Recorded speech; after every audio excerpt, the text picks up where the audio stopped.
Man, I love moments like this. I had a signal that was bouncing from the 70s all the way to the upper 80s. I don't have a clue what it is, but it looks fancy and it looks cool. And when I popped it out, it started screaming. Man, this is a good hobby. What have we got?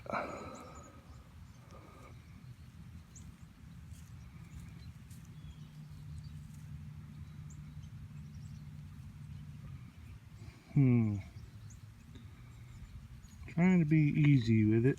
Oh, and then I drop it. That's interesting looking. And old. So let me brush it up a bit and I'll get back with you, but I don't know, some sort of I don't think it's a buckle. I think it's maybe a hair piece or something. But dang, it looks cool.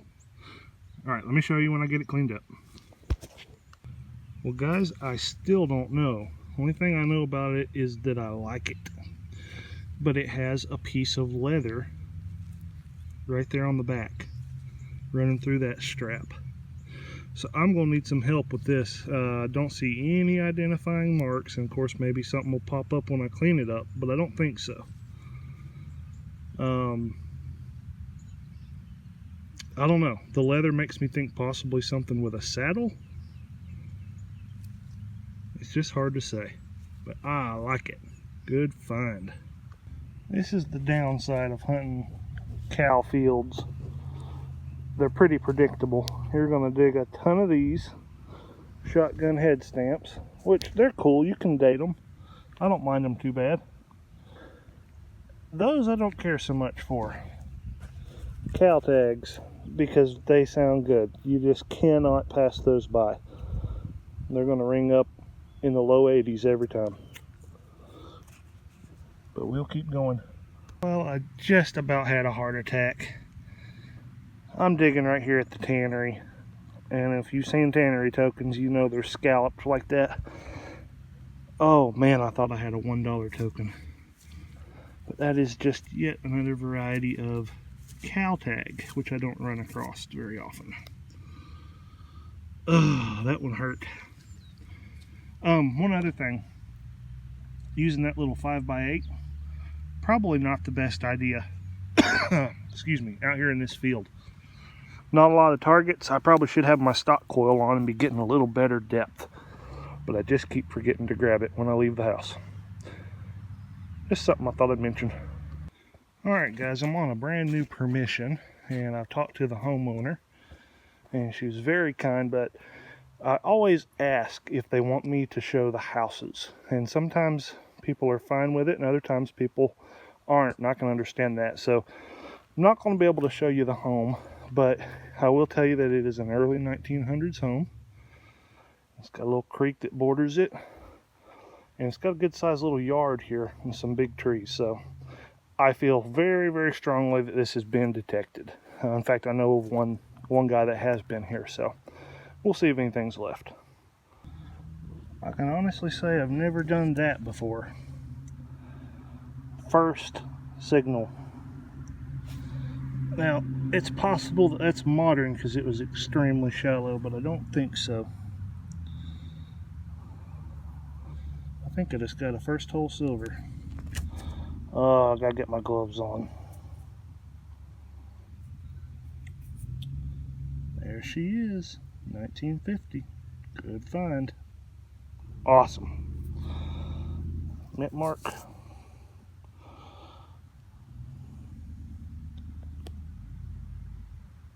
No mint mark. Alright, we'll keep going. Well, this is getting interesting. Second target is a weedy.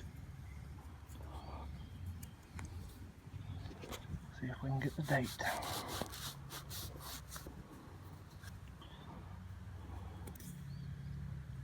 It's a 40s weedy. Alright, maybe on to something here. Alright guys, this one I chased for a while, but it is a nickel. It's nice and red, so let's hope for a V nickel or a buffalo. And it's a Jefferson, but it's a good old one though. I still have never dug a war nickel.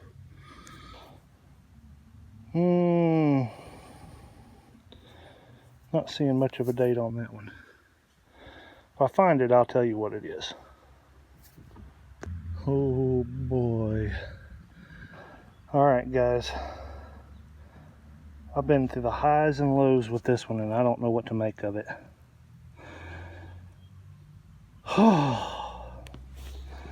If it's anything good, I hammered it, but I think I may have a $50.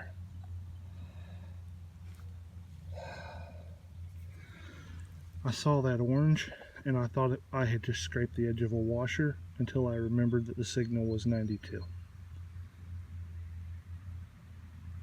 Oh boy. Never dug a $50. Please don't be a bazinga.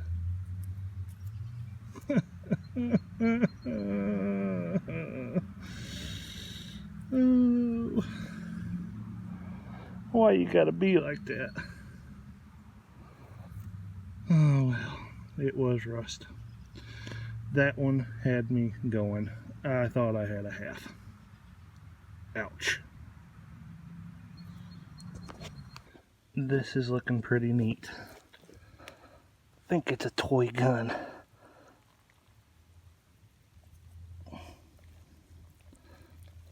Oh boy. Oh yeah. Check that out.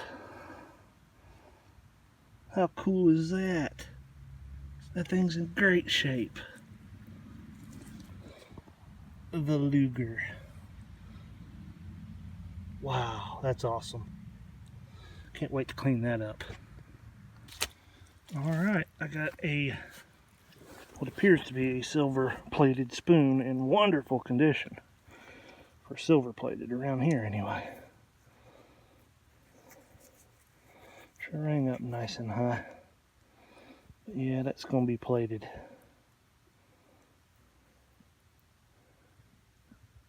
This yard, I'm loving.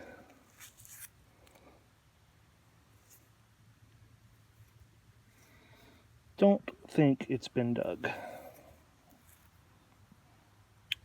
Alright. We'll keep going. I'll show you that cleaned up in a minute. Guys, history can get a little weird at times, and the origins of this spoon is a weird story. The back said community plate, and that led me to a community called the Oneida community, founded in 1848 in Oneida, New York, by a man named John Humphrey Noyes.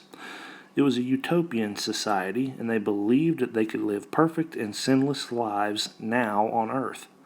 They shared everything in common, and I do mean everything, including spouses. In 1869, a eugenics program was began, that's selective breeding, and 58 children were born. 9 of them belonged to Mr. Noyes.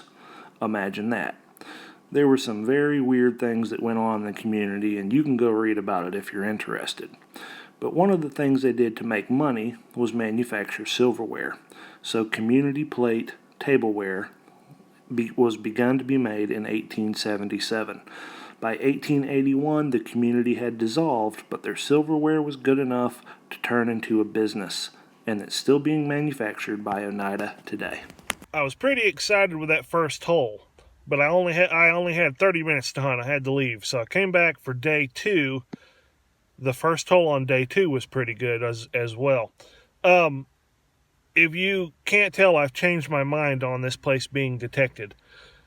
If it's been detected, I think only the front yard was hit. I'm just finding way too many high tones and just stuff back to back in the backyard for that to have been detected in my mind. Just throw that out there. Hey, it's a good thing to know. Sometimes you hear some place has been detected. Don't mean that every portion of that place has been covered. Go check it out anyway. All right, guys, it's still giving. This is the very first hole. Got something round. How cool would that be to be a token? Ooh, I think we have a token. All right. Oh man, that's awesome. It's aluminum. Man, I hope that's something local. I'll clean it up and show it to you. Cool, I hadn't dug a token in a long time. Oh, this is a nightmare scenario here. Check this out. Look at that token. My first 25-cent token that I can remember. Look at the back of this. I think it's absolutely wiped. It feels so smooth. I don't think I'm going to get anything off of it, but I'm going to try. I'm going to have to take that home and work on it though, but I mean, it feels absolutely smooth.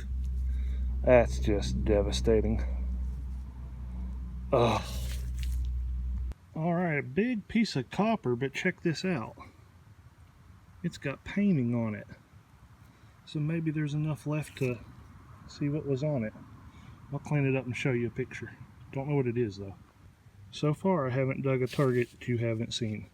Token, copper, and then this earring, and oh boy, I thought I had something there. It's just a plated earring, but it's got some age to it.